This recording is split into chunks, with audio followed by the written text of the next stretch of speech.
E se a história recente do nosso planeta fosse muito mais violenta e dramática do que nos ensinaram? Hoje vamos mergulhar numa teoria bem radical, apresentada num artigo científico de Sodré Jabeneto. Uma teoria que desafia quase tudo o que pensamos saber sobre o tempo geológico, ligando o nosso próprio ADN a fósseis de dinossauros e a rochas antigas de uma forma, no mínimo, surpreendente. Vamos a isso? Então, vamos começar com a pergunta que está no centro de tudo. O que é que a genética humana moderna, a preservação quase impossível de tecidos em fósseis e a assinatura radioativa de rochas antigas podem ter em comum? À primeira vista parecem áreas completamente separadas, não é? Mas a teoria que vamos analisar hoje defende que todos estes pontos estão ligados por um único e dramático evento. O argumento todo baseia-se em 3 anomalias científicas. Primeiro, uma explosão de mutações genéticas que aconteceu muito recentemente. Segundo, a descoberta de tecidos moles, como vasos sanguíneos, em fósseis que supostamente têm milhões de anos. E terceiro, assinaturas radioativas bem estranhas em camadas de rocha muito antigas. O ponto do artigo é que a ciência convencional tem uma certa dificuldade em explicar estas 3 coisas juntas. Para a gente entender o raciocínio, é preciso ter em mente 2 visões bem impostas da história do nosso planeta. A visão padrão, a mais aceite, é o uniformitarismo. A ideia é que processos lentos, graduais, ao longo de milhões de anos, foram moldando a Terra. Já o artigo defende uma visão catastrofista, ou seja, que a história foi marcada por eventos repentinos, superviolentos, que alteraram tudo de forma drástica num piscar de olhos geológico. Vamos então à primeira pista, que vem, curiosamente, do nosso próprio ADN, a tal da explosão genética. O que é realmente impressionante aqui é a escala de tempo. O artigo menciona estudos que mostram que a grande maioria das nossas variações genéticas, incluindo muitas que causam doenças, não são assim tão antigas. Pelo contrário, elas surgiram muito recentemente, nos últimos 5 a 10 mil anos. Essa velocidade toda é um desafio para os modelos de evolução gradual. E olha que interessante, isso não aconteceu só com os humanos. O artigo foca num gene supressor de tumores super importante, o TP53, que teve uma expansão enorme de variantes. E algo parecido acontece noutros grandes mamíferos. Elefantes e baleias também desenvolveram defesas genéticas contra o cancro de forma bem recente. Para o autor do estudo, essa evolução paralela, acontecendo ao mesmo tempo em espécies tão diferentes, sugere uma causa global, uma pressão ambiental súbita e muito intensa. A hipótese que ele levanta é um pulso de radiação. Agora, vamos mudar de cenário. Vamos para a segunda linha de evidências, que nos leva direto para o solo, para os fósseis e para as rochas. Esta citação do artigo resume o problema perfeitamente. O que acontece é que os cientistas estão a encontrar tecidos moles orgânicos, sabe? Não são só as marcas, é o material original mesmo, em fósseis que, pela datação padrão, teriam dezenas ou até centenas de milhões de anos. Isso bate de frente com tudo o que sabemos sobre a rapidez com que a matéria orgânica se decompõe. E não estamos a falar de vestígios qualquer. Estamos a falar de colagênio, a proteína que forma a pele e os ossos, de estruturas flexíveis que foram identificadas como vasos sanguíneos e até de osteócitos, que são as células ósseas. O ponto principal do artigo é que a química da decomposição torna praticamente impossível que estas moléculas sobrevivam por milhões de anos, mesmo nas melhores condições imagináveis. A terceira peça deste quebra-cabeças vem da geoquímica. O artigo analisa camadas de rocha muito antigas, lá do período Ediacarano, e o que se encontra nelas? Picos anormais de elementos radioativos, como urânio e tório. Essas concentrações tão altas simplesmente não batem certo com o cenário em que os sedimentos foram depositados lentamente ao longo do tempo. E aqui é que a coisa fica realmente radical. A datação convencional diz que estas rochas têm mais de 500 milhões de anos.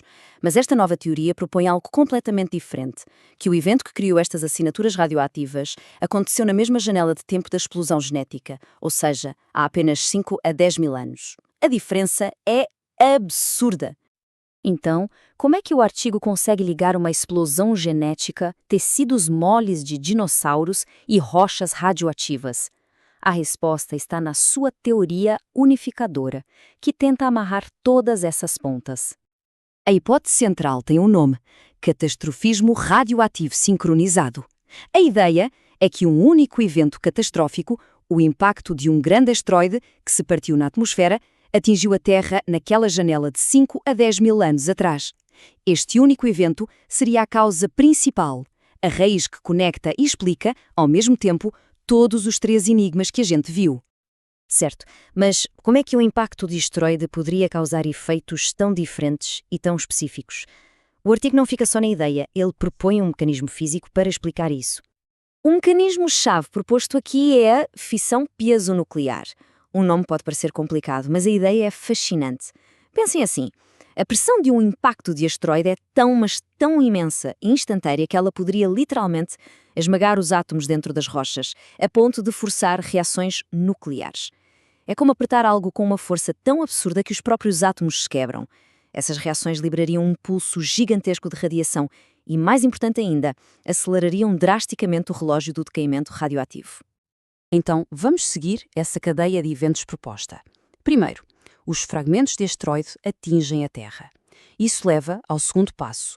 A pressão extrema causa a fissão piezonuclear na rocha. Como consequência, no terceiro passo, um pulso de radiação global é liberado. Esse pulso tem 2 efeitos que vemos no passo 4. Ele dispara as mutações genéticas e causa uma formação de sedimentos em massa e muito rápida. E, finalmente, no quinto passo, temos o resultado, essa deposição rápida enterra os organismos, preservando os tecidos moles, enquanto a fissão piezonuclear acelera o decaimento, fazendo as rochas parecerem muito mais antigas do que realmente são. As implicações de uma teoria como esta, se estivesse correta, seriam enormes. Vamos ver o que significaria reescrever a história recente do nosso planeta.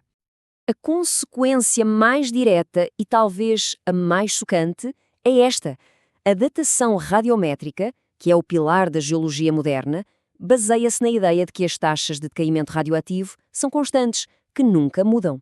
Se a fissão piezonuclear pode acelerar essas taxas de forma brutal, então, segundo esta teoria, as idades de milhões de anos que atribuímos a rochas e fósseis poderiam ser, na verdade, uma grande ilusão. Essa nova interpretação vira tudo de cabeça para baixo. Onde a visão convencional vê camadas de rocha que se formaram lentamente, este modelo vê uma formação rápida, catastrófica. Onde vemos um registro fóssil que mostra a evolução gradual, este modelo vê uma fotografia da vida momentos antes do desastre. E onde vemos uma lenta acumulação de diversidade genética, esta teoria aponta para uma súbita explosão causada por radiação. E tem mais. O modelo também afirma que resolve um velho enigma da biologia, a chamada estase morfológica. Simplificando, é questão de por que as espécies parecem surgir de repente no registro fóssil, permanecer praticamente iguais por milhões de anos e depois desaparecer. A resposta do modelo é que o registro fóssil não é um filme da evolução, é mais como uma fotografia de uma biosfera inteira que foi soterrada de uma só vez. O autor termina com um apelo à comunidade científica. O artigo não se apresenta como a verdade absoluta, mas sim como um desafio para que se reavaliem as evidências e se considere um paradigma alternativo, um que, na visão dele, se encaixa melhor com as anomalias que observamos. E isso leva-nos à pergunta final. Estamos a olhar para uma teoria revolucionária que conecta pontos que antes pareciam soltos, ou é uma reinterpretação que vai longe demais? O artigo de Sodré G.B. Neto argumenta que, quando olhamos para a explosão genética, para os fósseis impossíveis e para as anomalias radioativas, tudo junto, a convergência aponta para uma história muito diferente do passado recente do nosso planeta. Uma história que, no mínimo, merece um segundo olhar.